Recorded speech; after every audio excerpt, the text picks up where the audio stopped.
Chapter 22. Stories of Rescues from Serpent Bites. How can one meditate on Baba? Nobody has been able to fathom the nature or the form of the Almighty. Neither the Vedas nor even the thousand-tongued Adisesha were able to describe his form completely. Hence, for devotees, the holy feet of Sai are the only means of meditating upon and attaining the supreme goal.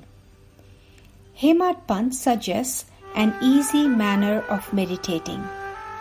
Just as one can see the small crescent moon on the second day after the new moon day only by observing keenly through the branches of a tree, one should concentrate on Baba's toe through the opening between the index and the middle fingers of his left hand to be able to see light. By being egoless and humble and meditating thus, one can witness his light. This is the easiest method of accomplishing our mission. Shirdi became a pilgrimage on account of Baba's presence. From all directions, people, be it rich or poor, began to flock here and were benefited. Blessed are those who can experience his love, knowledge, or miracles. Sometimes Baba remained silent for long. Sometimes he spoke in parables or preached in a nutshell. At other occasions, he would argue at length. His instructions depended upon the requirements. People's yearning to see his face or talk to him or hear his leelas was never satisfied despite spending hours with him. This chapter speaks of some incidents wherein Baba anticipated or forestalled the calamities of devotees and warned them off in time. Bala Saheb Mirikar. Mirikar, the Mamaltar of Kopargaon, was on a tour to Chitali village. On the way, he came to Shirdi to see Baba. After the general inquiries regarding health and other matters, Baba sounded a warning note as follows. This Dwaraka Mai is the mother of all devotees. She is merciful and wards off dangers and anxieties of those who sit on her lap. He who rests in her shade attains bliss. Baba then moved his left arm like the hood of a serpent and said, He is terrible but cannot harm the children of Dwaraka Mai.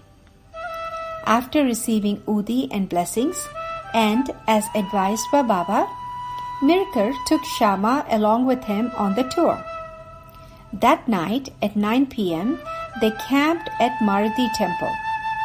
While they were sitting on the mat and chit-chatting, a snake slowly found its way to the Uparani, the upper dhotar of Bala Saheb. When it began to move with a rustling sound, the peon nearby saw it and raised an alarm. Shama and others came noiselessly with sticks. The snake slowly got down and moved away from Bala Saheb and was killed.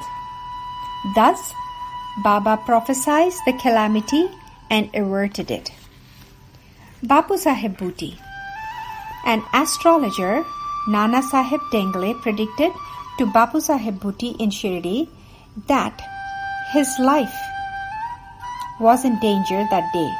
Bhuti became restless and came to masjid worried. Baba assured him that nothing would go wrong. Later that evening, when Bapu Saheb went to the fields to ease himself, he saw a snake and called out for help. By the time his servants came down with sticks, the snake had disappeared. Baba warded off the ensuing danger. Amir Shakar.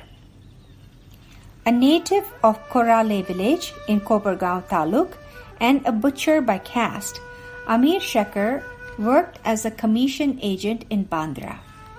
He was once suffering from rheumatism and came to Shirdi to seek Baba's blessings to get relieved of his pain.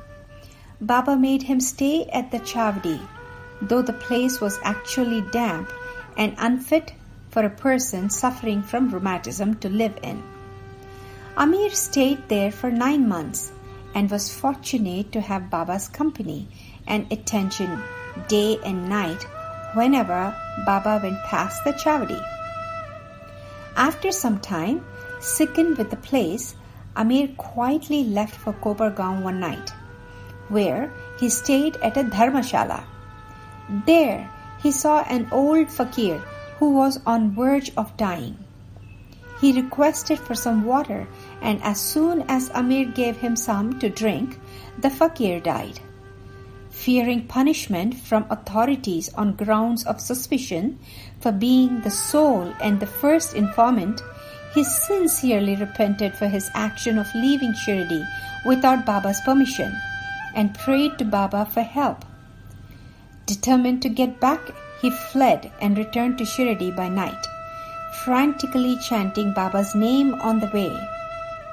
Thereafter, he stayed at Chavdi in perfect accordance with Baba's orders and was completely cured. Another night, Baba woke up suddenly and instructed the inmates to look for a serpent in the vicinity. On examining with lanterns, they found a snake near Amir's bed that was beaten to death immediately. Thus, Baba's timely warning saved Amir Shekhar once again. Hemat Pant, Scorpion and Serpent. Once Hemat Pant was deeply immersed in listening to a discourse on Eknath Maharaj's Bhagavat and Bhavarta Ramayana, being rendered by Kaka Sahib Dikshit. Suddenly he realized that a big scorpion was sitting on his right shoulder on the Uparani. It remained calm without any movement, as if enjoying the discourse. Slowly, Hemat Pant folded the two ends of the dhotar enclosing the scorpion and without disturbing the others went out and threw it into the garden. On another occasion, when he was sitting in the upper floor of Dikshitwada, a serpent crept in and sat coiled up in a hole in the window. People rushed in with sticks but could not kill it, as it was seated in an awkward place. Hearing the noise, the snake escaped through the same hole. Baba's opinion.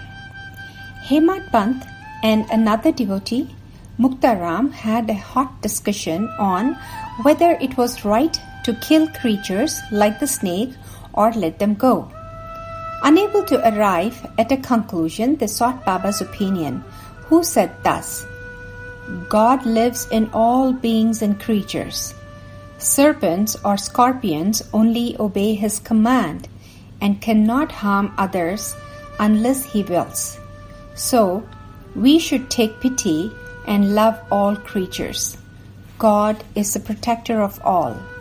Om Namo Sainathaya. Shanti, Shanti, Shanti. End of chapter 22. End of third day's Parayan.